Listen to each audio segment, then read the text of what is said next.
Vale, pues, Manolo Chirona. Què tal? Molt bé. Comencem entonces parlant en el tema un poc de les immatriculacions de l'Iglesia, ¿no?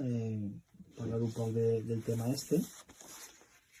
Que mos podies comentar, no? Així, per no estendre's tant de la comarca que hem de Montvedre. Bueno, abans de tot, saber que immatriculació és apuntar-se a la propietat d'una cosa sense ninguna justificació. O sigui que això només ho podem fer se l'exig. És a dir, en Espanya va haver un moment de la desamortització en el qual tots els convells, iglesis i tal, passaren a l'Estat.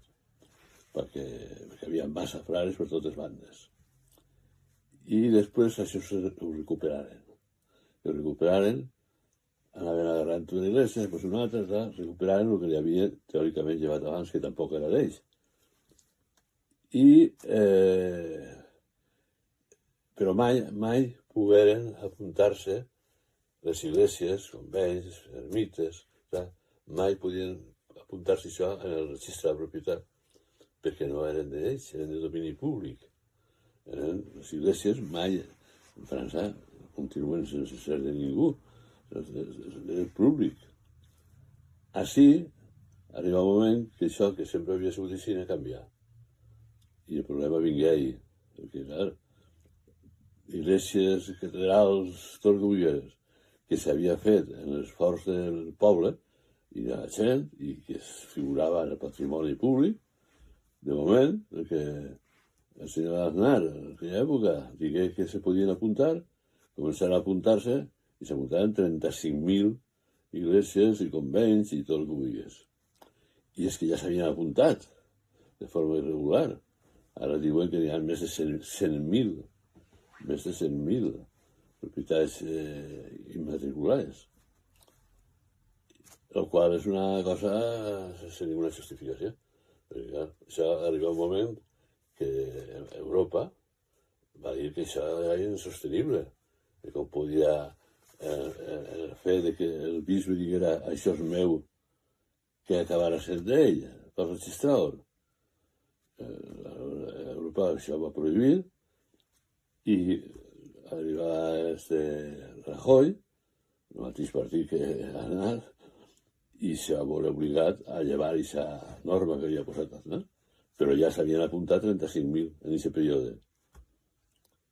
És un tema permanent, està ahí encara, i a la comarca pues, ha passat igual. No perquè la comarca sigui diferent, sinó perquè és igual a totes les demés. A tota Espanya, els béns immatriculats estan repartits per tota Espanya. Hi ha pues, milers i milers i milers no només d'iglésies i convells. Això són els que també n'hi ha de solars, de finques, no sé què. Tot el que han pogut pillar ho han pillat. N'hi hauria alguna forma de recuperar-ho? Pues s'han recuperat alguns, ja que anar a la justícia, perquè clar, ja estan en el registre, i per que ho lleven del registre tenen que anar a la justícia, i això és un tema llarg. El més freqüent és que arriben a acords. Així a la nostra comarca, ho tenim ben clar, en Faura, arribaren a un acord, s'havia apropiat de l'ermita, i no només de l'ermita, sinó del camí fins a l'ermita, que havien posat unes casetes de Calvari, i a l'Iglesia deia que tot era seu. Des que començava el Calvari a Puigdeta hasta la Iglesia i aledaños, que diuen. Arribaron a un acord de que todo lo que no fuera la iglesia, todo lo que no fuera la ermita, era de l'Ajuntament, i l'ermita encara se la queda a la iglesia. O sigui, són acords que sempre perden el poder civil, perquè com ja està apuntat, pues, la negociació pues, ho reparteixen. Bueno, jo me quedo en això i tu te n'has de l'altre. Quan hi ha acord. Dins d'aquesta problemàtica, podem dir, que ha tingut tanta facilitat l'Església, podríem treure algo positiu? És a dir, en el cas, per exemple, de que l'Església ara és del patrimoni, no? de l'Església, el bon immatriculat, tots els problemes que tinguen d'obres o danys, tindria que pagar l'Església, no? En este cas. Pues clar que sí. Si insistís tant de que és seu, que és normal que ho pague ell. Pues la majoria de vegades no ho paga. Si se trenca la campana, que no funciona la campana, criden a l'Ajuntament a que arregle la campana. O el rellotge de la torre, que arregle l'Ajuntament. O una gotera que ha eixit, o la porta que no encaixa bé i no poden tancar. Qualsevol cosa. Obra menor, totalment, i no te dic la major. L'obra major ja, això, vamos, això no ho fan en la vida. Això ho fa l'Ajuntament o la Conselleria. La teulà, que hi ha goteres, o un pilar que està un poc en ruïna, no sé què. Tota l'obra major des ho fan, i la menor, quasi sempre. És una... L'Església no està acostumada a pagar, està acostumada a cobrar, passa la bandeja. No te dona la bandeja. Totes aquestes obres s'han acostumat a que això ho fas al poder civil. En qual és un exemple tremendo de la participació del poble en el convent i de fer a través de mà d'obra pròpia, i quan fallava la mà d'obra, pues, impostos dedicats a això, només. I sempre ha sigut així, i estan acostumats a ser així, i no penen els ajuntaments, pues, ho fan. Alguns se negarà, suposa, però ja hi ha articles publicat de l'any 1904, al principi en el qual el Partit Republicà, que era el portaveu Fausto Caruana, se nega en absolut a pagar al predicador. O sigui que feien les festes i venia un predicador i el pagava l'Ajuntament. I este li diu, però, tants predicadors que sou vosaltres, perquè tenim que buscar uno que cobre, que ho faça el retorn del poble, que és un molt bo, dicen ironia, no? I no havia forma de renegar-se, perquè s'ha acostumat a pagar hasta el predicador, i pagar tot lo de l'Església. Vull dir que l'oposició en alguns temps sí que ha existit, però avui està això més suavitzat. Un ajuntament xicotet com per exemple pugui ser el Quart de les Valls, quins mecanismes tindria en el cas de que volguera recuperar l'Església per al patrimoni local? Home, pues, primer denunciar el fet xuscat, o sigui, judicialment. El tema és molt llarg i ja sabem com acaba això. I ja veus, seria en Espanya infinitat de monuments que són fins i tot la mesquita de Córdoba. Si seria fàcil això de recuperar, pues judicialment encara no se pot recuperar, encara està això empantanat. I llavors molts ajuntaments recurreixen, els que tenen ganes de recurrir, a la negociació. La negociació és negociar de mil maneres, però sempre cedint en alguna cosa. Com pot tindre tanta força l'Església avui en dia encara en el segle XXI en Espanya? A més, l'Església és un poder etern. Tota la preocupació que tenim nosaltres ara, d'ací a mi, d'ací poc, a tu d'ací poc més, s'acabarà. Ja no tindràs, perquè ja no estaràs així, però l'Església estarà ahí. I els que vinguin darrere, també, si continuen la lluita de dir això és una poca vergonya, és igual, acabaran, i l'Església estarà ahí. I porten 2.000 anys, i estaran, ja veurem, 2.000 anys més, potser.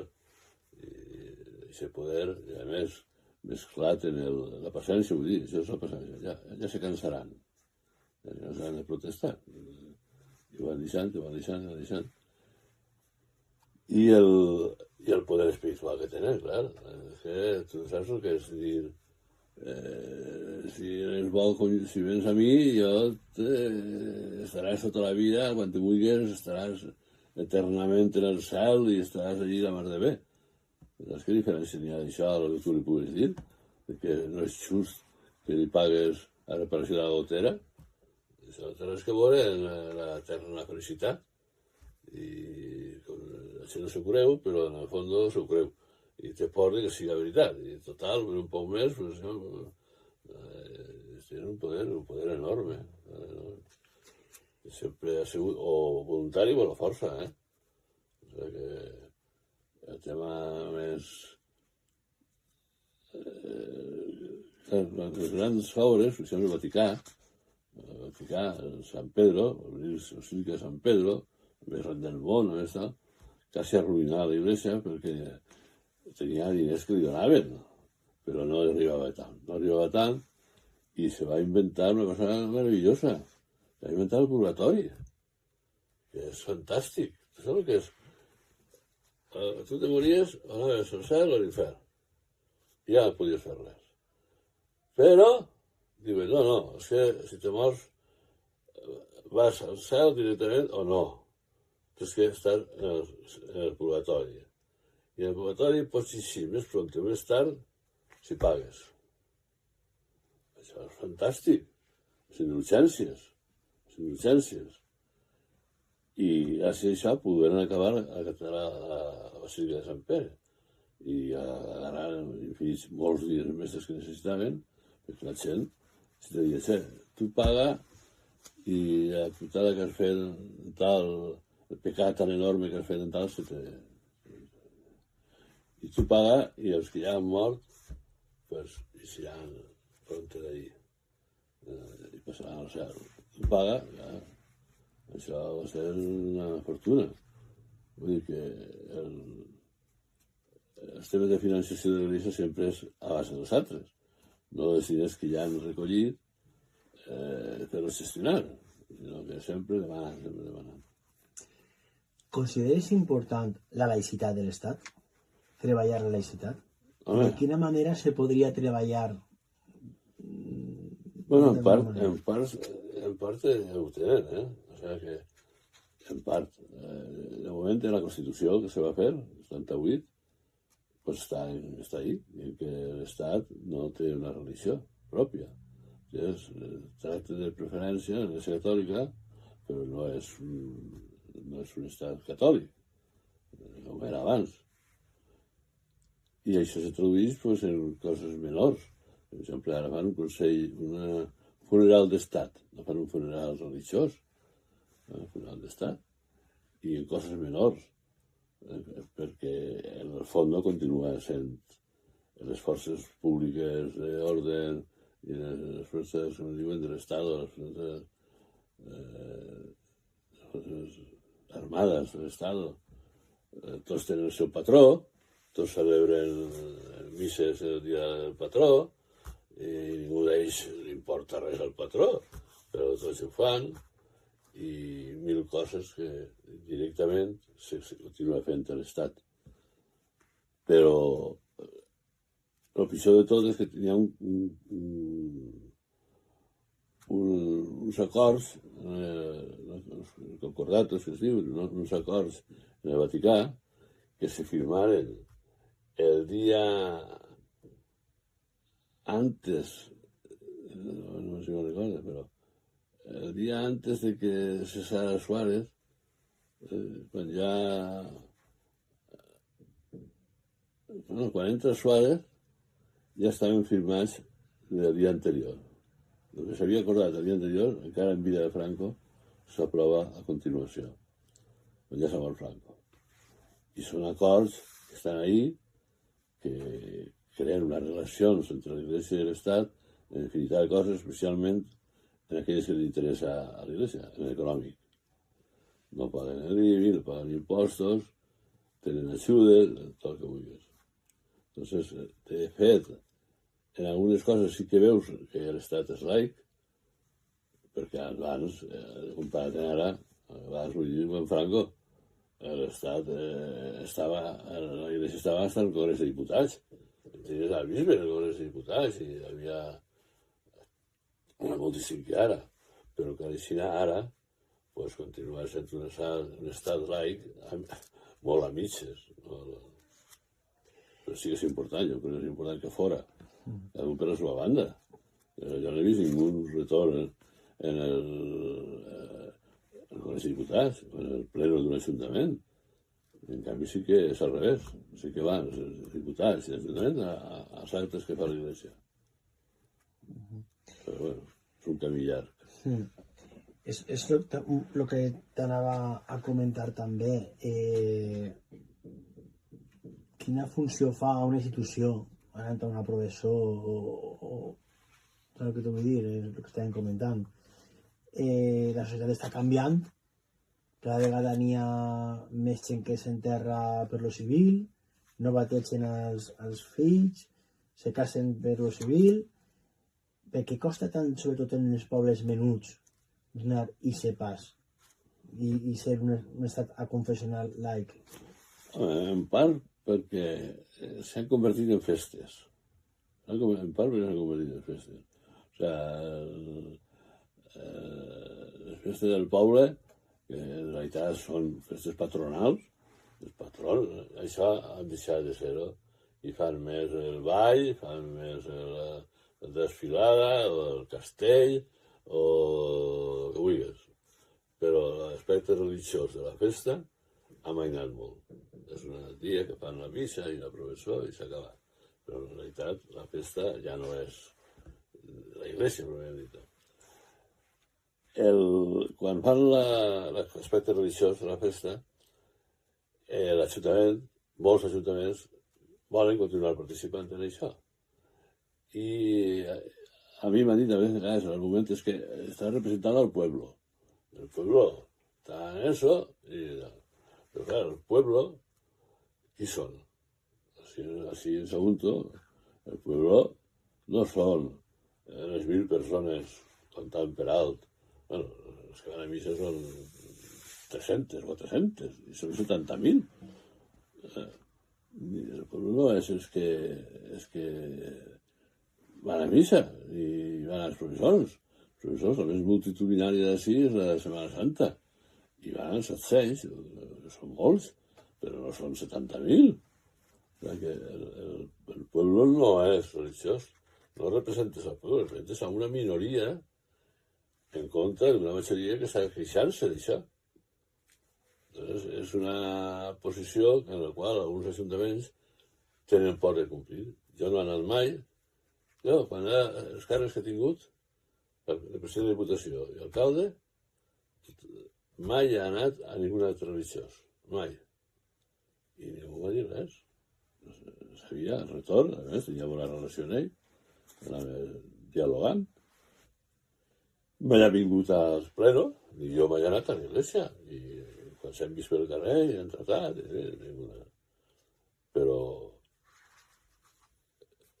això per què m'ho has preguntat?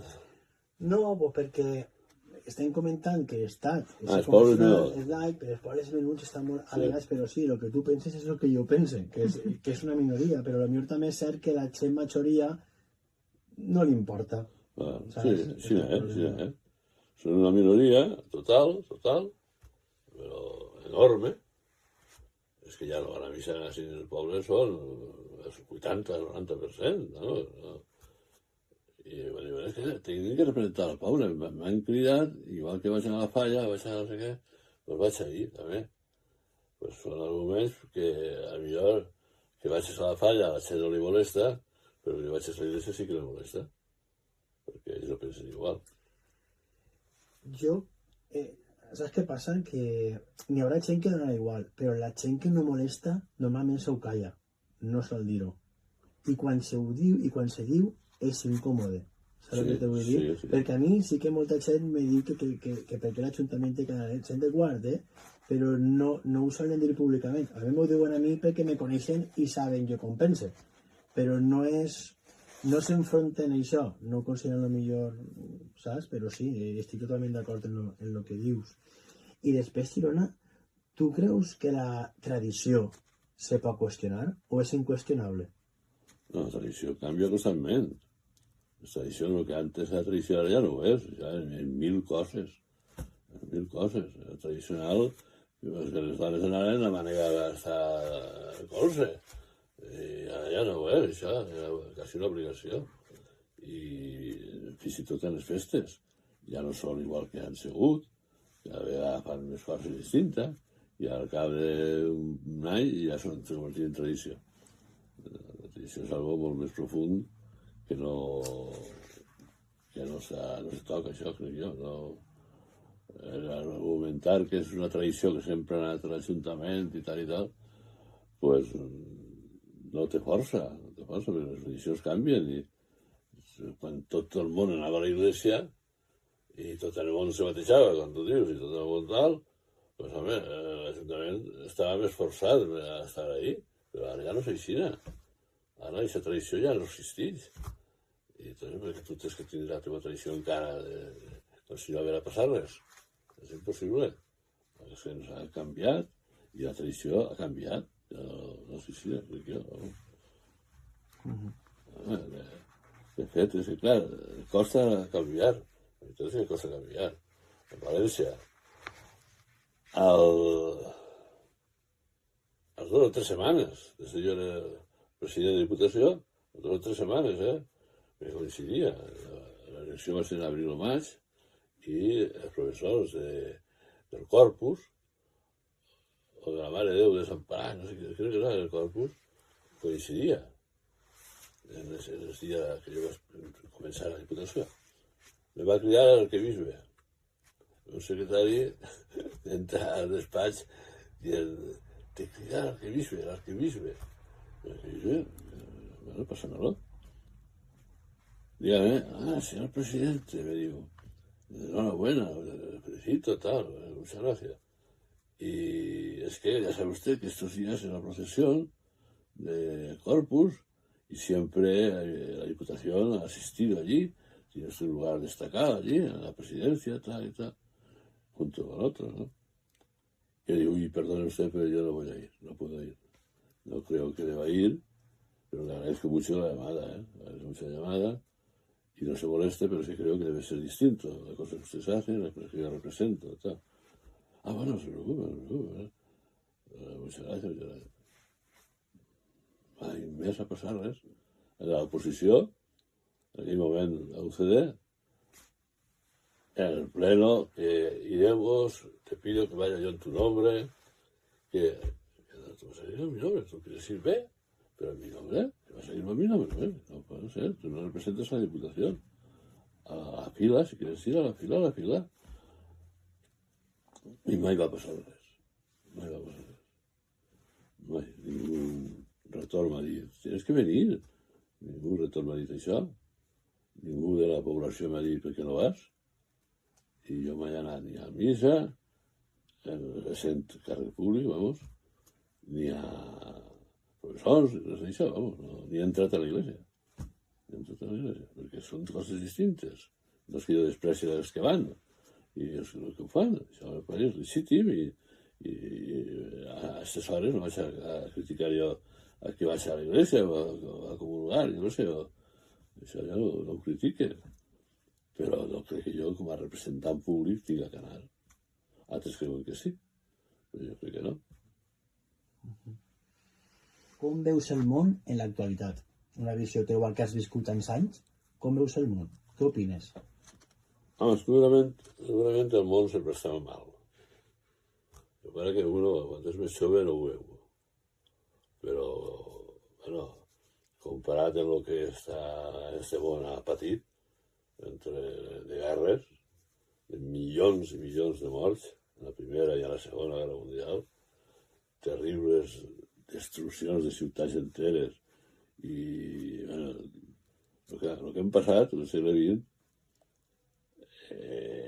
no podia queixar-se ara està molt revolutat tot, però n'hi ha guerres per totes bandes també, però no és el mateix que va passar en les guerres mundials i en l'època del feixisme i en l'època del nazisme, les potències enormes que dominaven el món o que volien dominar-lo.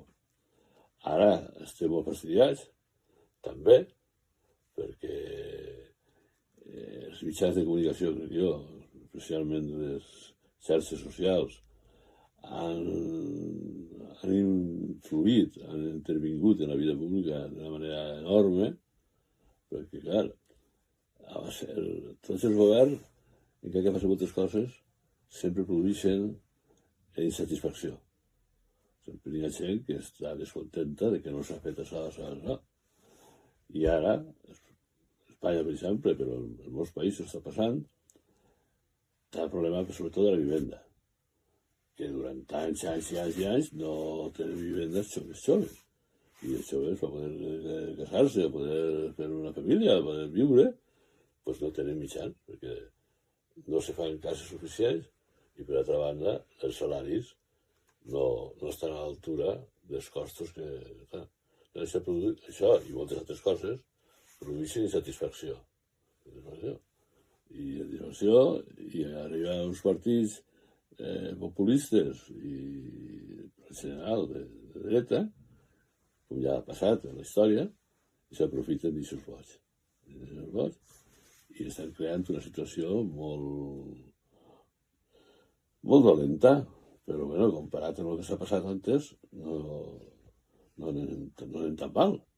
Que la vida real dels ciutadans, la majoria dels ciutadans, no és com se veu en xarxes socials ni en el Congrés de Diputats.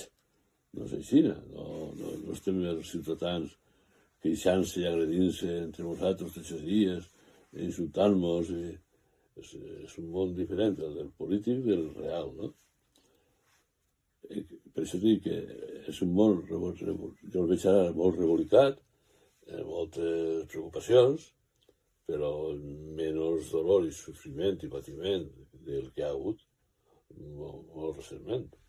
Perquè el temor, ara tenim temor de que passe, i antes ha passat.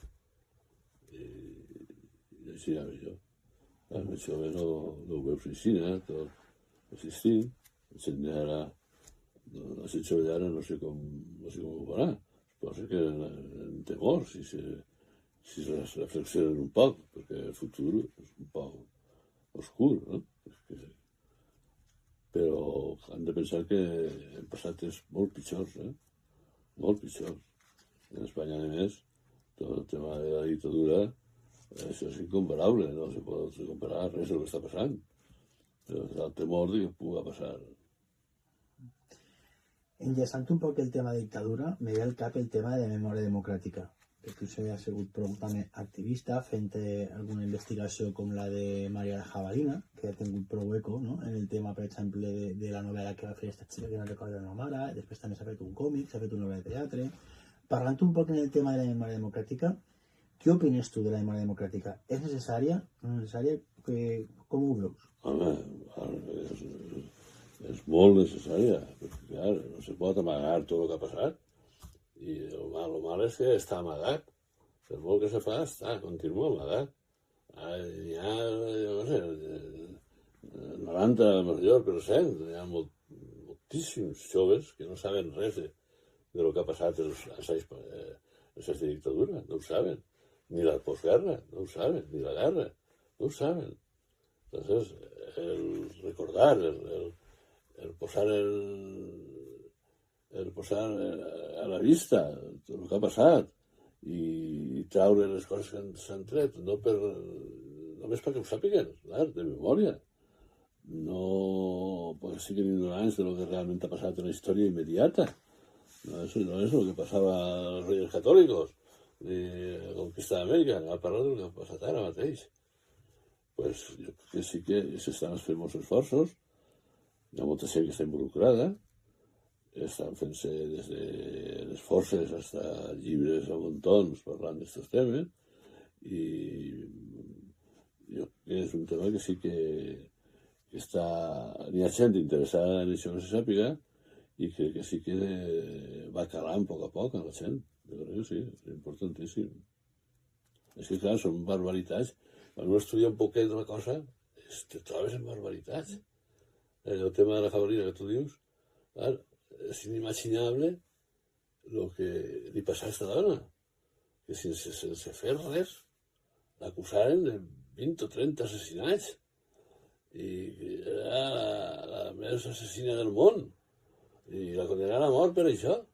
Però no havia ninguna prova de res. Era tot mentira, perquè un tio havia dit que sí, I així. Tots els consells de guerra que estudies i mires, tots són falsos, tots són bueno, sense ninguna garantia democràtica, clar. Això és un consell de guerra militar a un civil, no té res que veure. O sigui que sí que fa falta que això se conega, perquè no ho desitgen, ara hi ha gent que vol això, gent jove, que ara, bueno, això era una llibertat també, però que està retornant un poc la imatge ixa de que con Franco vivíem unes coses i no sabia què és Franco ni res, no? Però sí que fa falta posar en solfa el que va passar, perquè és molt greu. És molt greu. Han assassinat a milers i milers i milers, no en la guerra, Això de pam, no. En els despatxos. Ahí, el consell de guerra, tu ahí, i el jutge així, tu dient que no fes res i tu condemnat a mort. Sense ninguna comparació amb el que és un xuí. Això és quan ja s'havia acabat la guerra, ja no havia guerra, i vinga a matar, tot això, saber-se. Els primers anys de transició o els últims anys del franquisme, no? Quina seria la teva involucració? Com veies el que és l'ambient en aquell temps? Home, no és igual el postfranquisme, la postguerra, que el postfranquisme. No és igual. I tampoc és igual els anys previs, els anys finals del franquisme. Franco mor el 75, però a partir del 72, 71, ja, a pesar de que n'hi ha fusillaments també el 75, però bueno, la vida associativa ja era més fàcil, era clandestina, però era més fàcil posar-se massa medalles. Perquè jo l'any 72 ja estava en els GARS, grup d'acció i revolució socialista, o així, GARS, que estava el cap d'això era Vicent Ventura. Estava el Gaspar Casado, estava jo, estàvem uns quants que escrivíem i fèiem revistes i fèiem tal, queixant-se de les coses i donant les nostres idees, però no dient que era un partit format, però estava el partit, però el socialisme estava el nostre, estava de la universitat, estava de l'esquerra més per allà, s'ha estat tot, els grupúsculs estaven dividits tots. I bueno, però així i tot, cada un feia el que podia. El meu respecte, el que fèiem sobretot era buscar centres comarques. Centres comarques que s'apuntaren, que fent una estructura, i érem els que més tenien, perquè els socialistes de la universitat estaven a la universitat, no estaven estesos pel país. Nosaltres els que estàvem en tots els llocs, però estàvem en molts llocs, més que ningú. I bueno, el que fèiem era escriure en revistes, en la Marina, en 2 i 2, en no sé quantes revistes si es que eren en aquell moment. El partit tenia, jo va ser director de la revista del partit, que era el Poble Valencià, el partit del PSPB. Però tot era, doncs, poqueta cosa, però tot ho fèiem i ens coneixien. Va arribar el tema d'organitzar-se ja, la plataforma, la platapunta i tot això que s'organitzar ja d'una forma més concreta, on participaven ja els partits i tal, però nosaltres estàvem ahí i se va organitzar pues, això, l'assemblea de parlamentaris, primer les eleccions generals i després les autonòmiques, no? I era, doncs, manifestacions començaven a fer-se molt multitudinàries, l'estatut, l'autonomia, la llibertat, crits que se repetien constantment, i bueno, poc a poc s'anava fent. Cada un feia el que podia, alguns més perillosos que altres. Nosaltres fèiem a base d'escriure i de relacionar-se. Ventura m'agrada molt bé que diria, el PSOE no era ningú en aquell moment, en València. Comparat amb nosaltres era molt menor. I demà m'han criat des del PSOE i volen que s'ajuntem. I jo dic que una federació encara, que cada un és independent de tal. El PSOE no existia pràcticament, existien els partits. I bueno, era eixa vida.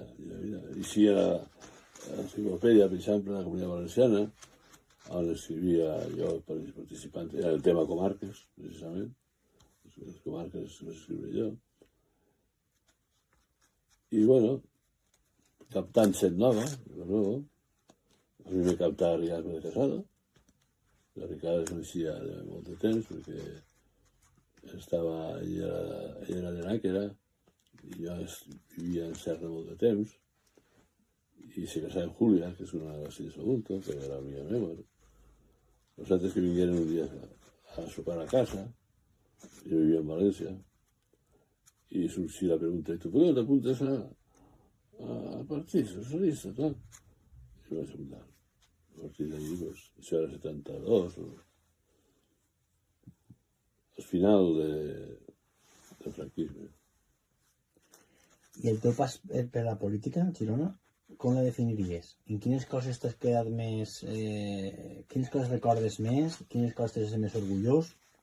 Quines coses potser ha faltat un poquet més d'espenta? Com la definiries? Jo la definiria fantàstica. Jo estic molt content de tot el que ha passat. Vivia a València, vinguérem a Sagunto, en part perquè jo volia ser alcalde de Sagunto. I no ho vaig aconseguir. Perquè el Partit Socialista, el candidat, eixia del vot dels del poble. Hi havia molta més gent del poble de Sagunto. Llavors votaren a Carbó i jo el segon. I per ser el segon vaig anar a la Diputació.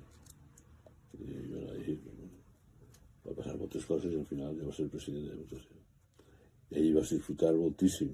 Estava tot per fer i tenien molts diners per fer-lo i no els gastaven, nosaltres els gastàvem i bueno, va ser molta popularitat favorable, però també desfavorable.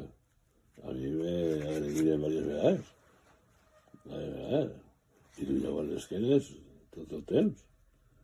I que cremaven llibres davant de la Diputació, fent una falla, com si fos la Inquisició. Qui ho feia? Els grups de dreta,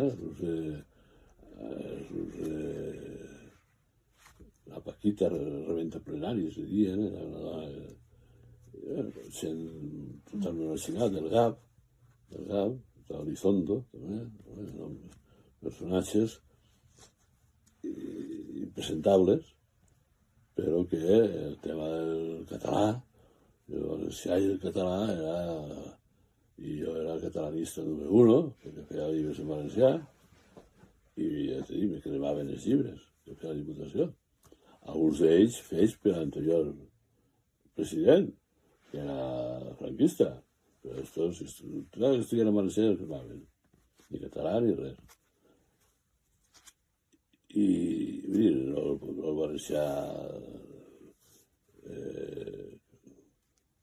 culte, no és culte, sinó que feia l'orat penal moltes vegades, que no s'ajustava a les normes de Castelló.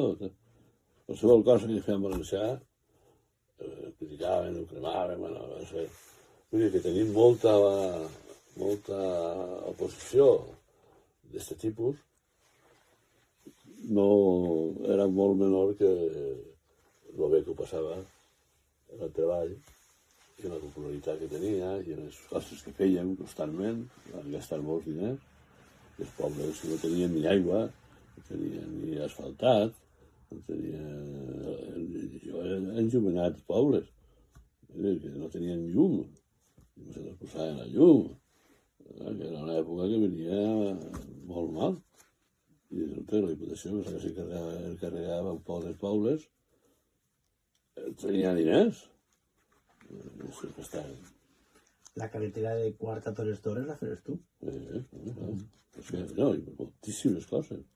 Va ser, en fèrem al final de la legislatura ja, les coses que havíem fet, jo els he perdut, no sé on estan.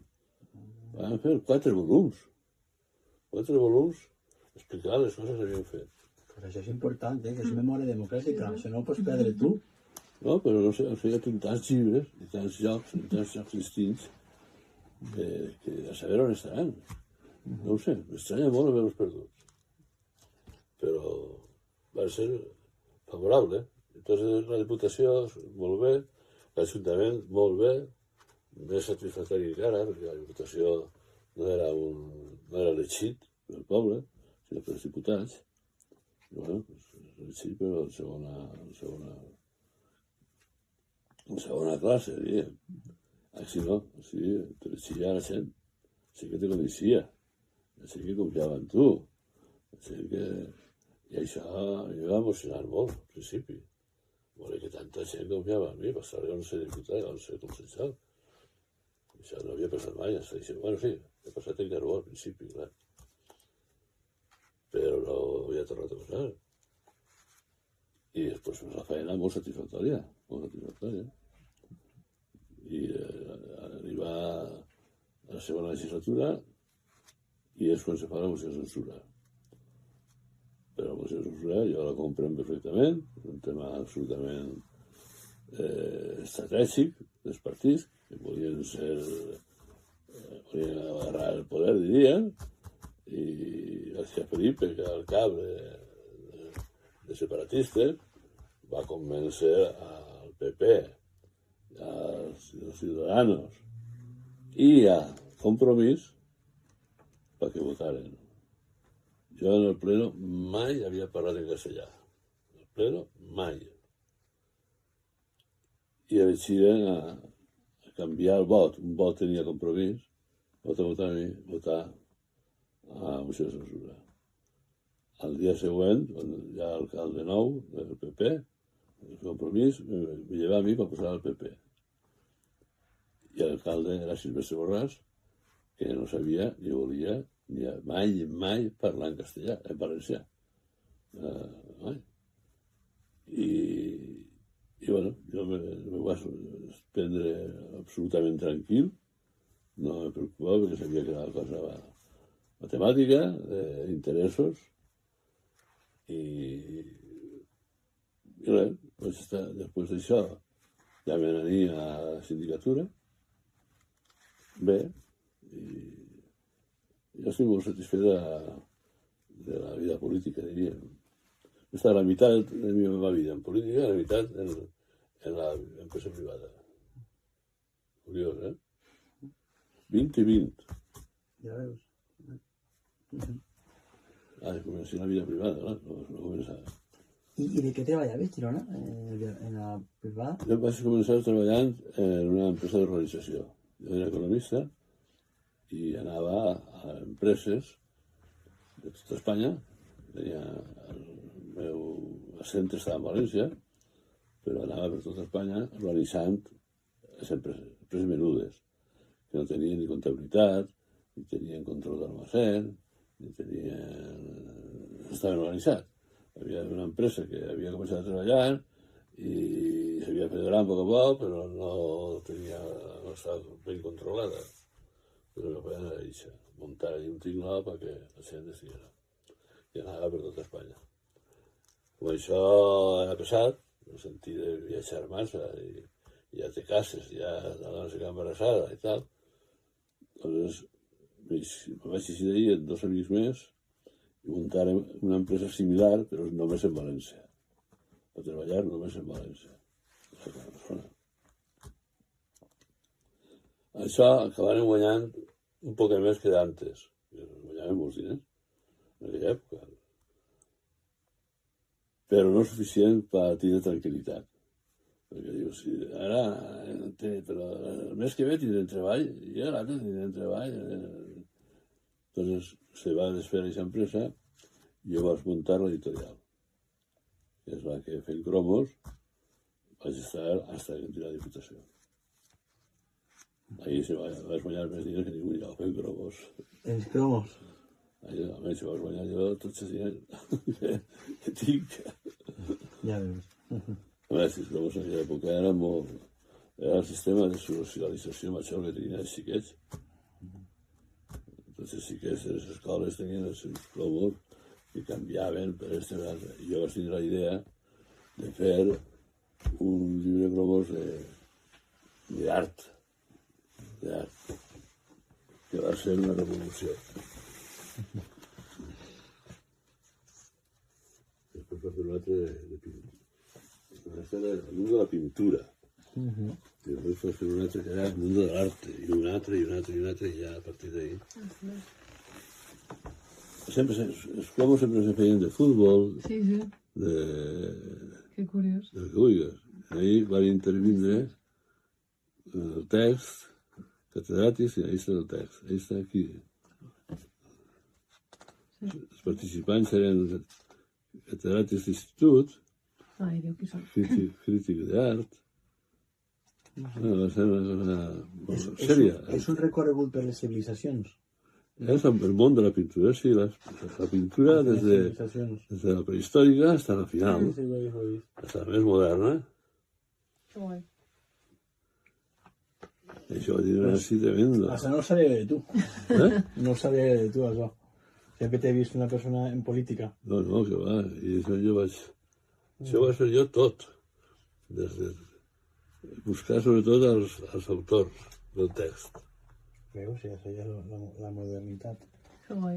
I els textos són molt correctes, són molt selectes.